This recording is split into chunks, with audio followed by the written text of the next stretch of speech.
All right, it's Catch AIDS, and I'm the heavy metal picker, and I'm back again to tell you a good story about how I barged into a Slayer show back in 1995.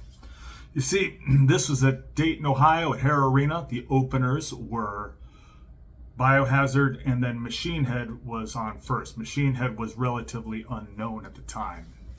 So yes, this is 1995, Dayton, Ohio. The venue would have held, I'm thinking, 7,500 people.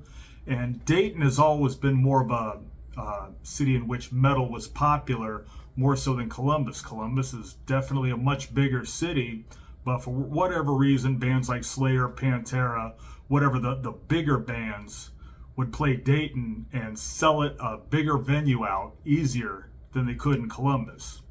So anyhow, at this particular show, the Slayer show was sold out 3 weeks in advance, so I couldn't get a ticket. And I was telling my friends, you know what? I'm getting into that show one way or another. Because two things about Slayer fans. Slayer fans are crazy, and you can't stop a Slayer fan. And I am a Slayer fan. So I hatched a plan. I got a ticket stub from an old show. This is, of course, way back when we actually had ticket stubs. So my goal was to charge the front gate. So as soon as I ran into the venue, I noticed there were at least like a dozen turnstiles where you go and you hand your ticket to the person, and then they rip the part off, and then they give you the stub. So I analyzed who am I going to be able to do this with the easiest. And I saw this like 5'4", 70-something-year-old man. So what I did was I waited till halfway through Machine Head's set. So I ran right through it, and I acted like I had to go back out the parking lot and turn off my lights because I left my lights on. That was the excuse that I made up. And I acted like I was upset that I was missing Machine Head's performance, and I was not. I've never been a Machine Head fan. Well, I do like that one song where he's like, where Rob Flynn is dressed up like a corny wigger and he's dancing. Oh God, what's that song? To This Day. It's a really funny song, but I like that song for the same reason I like Wesley Willis, for all the wrong reasons. So I was like, I'm missing the show, and I just hopped the turnstile. And he's like, I said, I've got to turn off my lights, but I'm back. And I showed him this ticket stub that was for some other show I had seen, hoping that he wouldn't actually notice that it was. I think the stub was from maybe a White Zombie show or something. So anyhow, I hopped the turnstile and I just ran. And, everybody's so busy with whatever else, they're like, whatever. So I ran into the bathroom. I had to go to the bathroom really bad. So I'm like peeing at the urinal.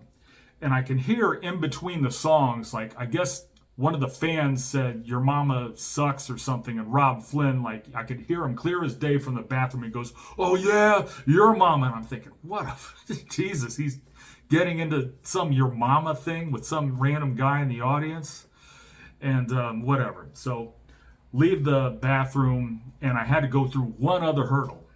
Now, to get to the floor section where the pit was, you had to have a different ticket, and those tickets always sell out super quick. So there was like a line of people. At each of these entrances, there'd be a security guard on each side, but there was a throng of people backed up, and you had to show them like your ticket stub, and then they had to look down. Okay, it's a floor ticket, and then you go in. So what I did, you got to act like you're stealing something. And if you're stealing something at a store, you don't look around for the cameras. You don't look around and make eye contact with the clerk.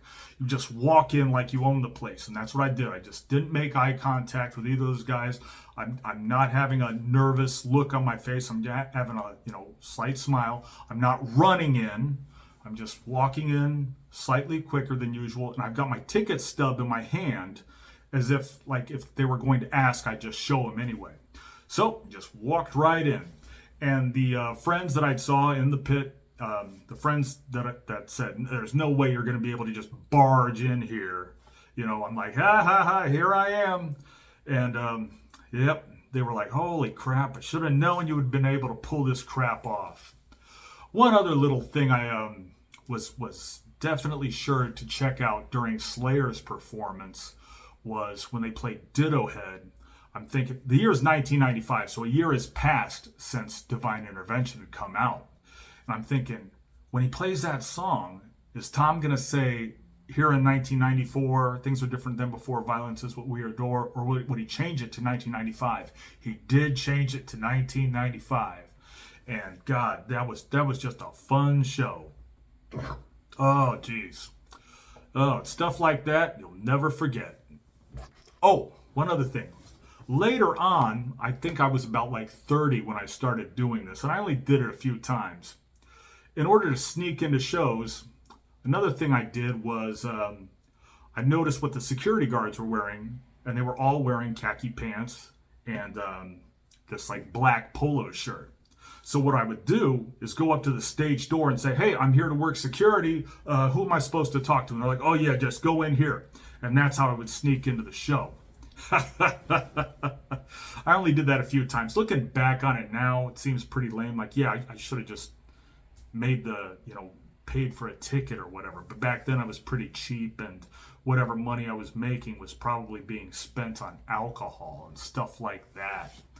Oh God, I've got another good story for you here in a sec once I think of it. Oh yeah. Let me tell you about the time me and my buddy got kicked out of a Slayer show at the Newport in Columbus, Ohio. This would have been, I'm thinking 2002. So Dave Lombardo had just come back to Slayer. And I thought, like, at the time, this is our only chance to see Dave Lombardo with Slayer, and then they're going to get some other drummer, because he's just filling in for like a couple tours until they get a permanent drummer. So me and my buddy Steven walk in, we sit down, and somebody's passing a joint, and both of us hit the joint, and the security kicked all of us out. Everybody who took a hit off the joint had to get kicked out. So we got to stand by the stage door and listen to the band play from the stage door.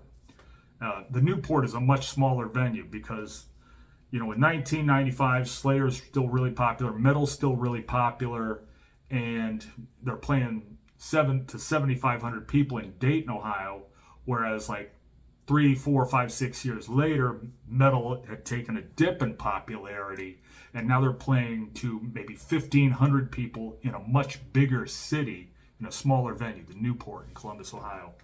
So anyhow, some other guy walked up and he got kicked out of the show twice. Here's what happened.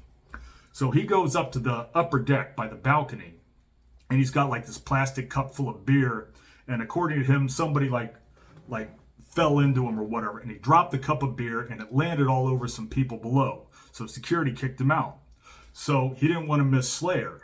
So he went home, cut all his hair off, put on a bunch of corpse paint, and used his girlfriend's dress, and bought another ticket, walked into the venue hoping security would not notice it was the same guy. Well, they noticed. Here's why. Because he had a very distinctive tattoo on his forearm. So he got kicked out again and had to listen to the band play with us from the stage door, which is not exactly the best circumstance in which to view Slayer, but I guess it's better than nothing in those circumstances.